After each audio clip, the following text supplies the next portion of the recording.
Sabarmati online classes में आप सभी का स्वागत है। सामाजिक विज्ञान की सीरीज़ में आज हम लोग पार्ट 1 देखेंगे।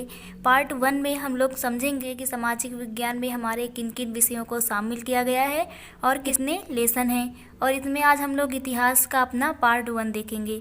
तो सामाजिक विज्ञान के अंतर्गत हमारी पहली बुक होती है इतिहास, जिसमें 5 चैप्टर पढ़ने हैं, भूगोल जिसमें 7 चैप्टर पढ़ने हैं, अर्थशास्त्र जिसमें 5 चैप्टर पढ़ने हैं, और राजनीति विज्ञान जिसमें हमें 8 चैप्टर पढ़ने हैं।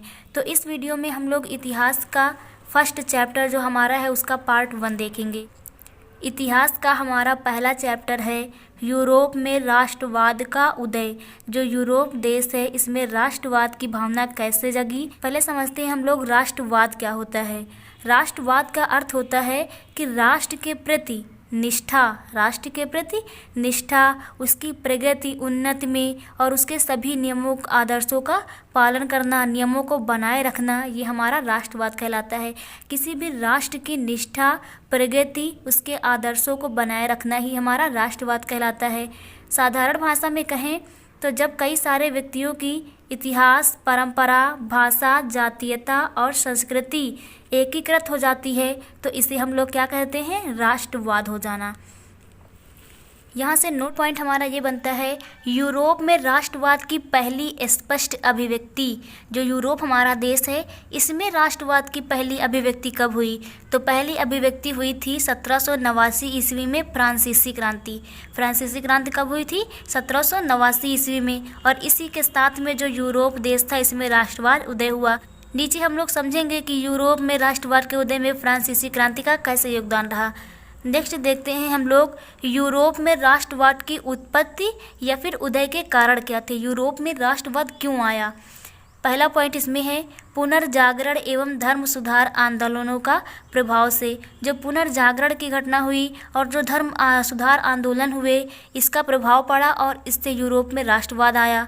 सेकंड है हमारा पॉइंट इसमें व्यापारिक पुनरुत्थान एवं भौगोलिक खोजों से विचारों का आदान प्रदान। व्यापारिक पुनरुत्थान का मतलब क्या है कि जब एक देश के लोग दूसरे देश में व्यापार करने जाते थे तो एक दूसरे के विचारों का आदान प्रदान करते थे, बताते थे कि हमारे देश में ऐसी व्यवस्था है, तो इससे उनके विचारों का आदान प्रदान हुआ और यूरोप के वासियों में राष्ट्रवाद की भावना उत्पत्ति हुई। नेक्स्ट हमारा पॉइंट है सन 1789 ईस्वी की क्रांति। 1789 ईस्वी की क्रांति कहाँ की थी, फ्रांस की क्रांति थी। तो 1789 ईस्वी की फ्रांस की क्रांति से क्या प्रेरणा मिली, तो इसे हम लोग समझते हैं कि मान लीजिए ये हमारा पूरा यूरोप था और यूरोप के अंदर कई सारे देश होते हैं। में एक देश था फ्रांस। कौन सा था, फ्रांस। तो फ्रांस ने अपने यहाँ निरंकुशता शासन को समाप्त किया। निरंकुशता शासन का मतलब है कि जहाँ जनता की ना सुनी जाए, तो फ्रांस ने अपने यहाँ निरंकुश शासन को समाप्त किया और वह बगल के देशों में जाकर यहाँ के जो विचारक थे, देशभक्त थे, राष्ट्रवादी लोग थे, वो दूसरे देशों में जाकर वहाँ के लोगों को बताया कि हमारे देश में ऐसा है, आप लोगों के देश को स्वतंत्रता दिला देंगे, एक कर्तव्यनिष्ठ राजा आप लोगों को मिलेगा। तो इसकी क्रांति का, फ्रांस की क्रांति का यूरोप में बहुत बड़ा प्रभाव पड़ा। नेक्स्ट हमारा पेपर में क्वेश्चन पूछा जाता है कि इटली के एकीकरण पर संक्षिप्त टिप्पणी लिखिए। तो हम लोग देखते हैं इटली का एकीकरण कैसे हुआ। सन 1830 ईस्वी में हुआ क्या, 1830 के दशक में क्या हुआ कि जो जोसेफ मेज़नी थे, कौन था, जोसेफ मेज़नी, इसे आप लोग कहानी की तरह समझिए तो ज़्यादा जल्दी क्लियर होगा। 1830 के दशक में क्या हुआ कि एक व्यक्ति थे जोसेफ मेज़नी, इन्होंने गणतंत्र रूप से इटली को एकीकृत करने का प्रयास किया था। एकीकृत करने का क्या किया था, इन्होंने प्रयास किया था। इसे सफल किसने बनाया था, तो इटली के एकीकरण को कौन कौन मिलके, मेज़नी एक व्यक्ति है, मेज़नी, काबूर दूसरे व्यक्ति हैं, और तीसरे गैरीबाल्डी। मेज़नी, काबूर एवं गैरीबाल्डी तीनों ने मिल करके इटली के एकीकरण को संभव बनाया। तो पहले प्रयास किसने किया था, मेज़नी ने, बाद में किसने मिल करके, मेज़नी, काबूर और गैरीबाल्डी ने मिल करके इसे इटली के एकीकरण को संभव बनाया। तो ये आप लोगों को क्लियर हो गया होगा। नेक्स्ट हम लोग देखते हैं जर्मनी का एकीकरण कैसे हुआ।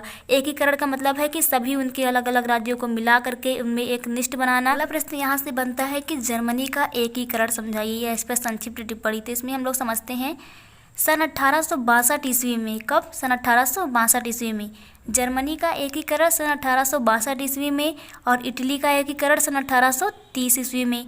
तो जर्मनी का एकीकरण सन 1862 ईस्वी में हुआ था और 1862 ईस्वी में हुआ क्या था कि ऑटो वान बिस्मार्क, कौन?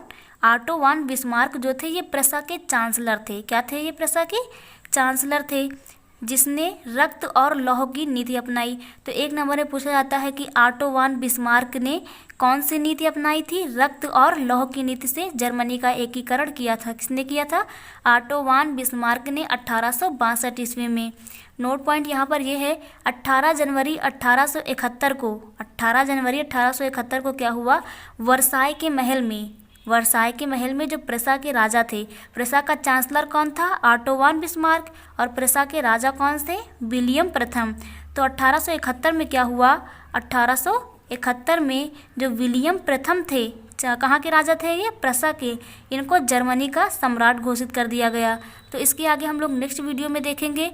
और इस इतिहास में आप लोग यदि पॉइंट वाइज लिखेंगे तो वो ज़्यादा अच्छा रहता है। इसमें पॉइंट वाइज नंबर मिलते हैं, क्योंकि जैसे हम लोगों ने 3 पॉइंट डाले तो वो एवरेज में हो जाता है कि 2 पॉइंट का 1 नंबर, तो इस तरह नंबर मिलने के ज़्यादा चांस रहते हैं। तो इसीलिए आप लोग इनको हर प्रश्न को पॉइंट वाइज करके पढ़िए तो जल्दी से याद भी हो जाएगा और नंबर भी अच्छे मिलेंगे। Thank you.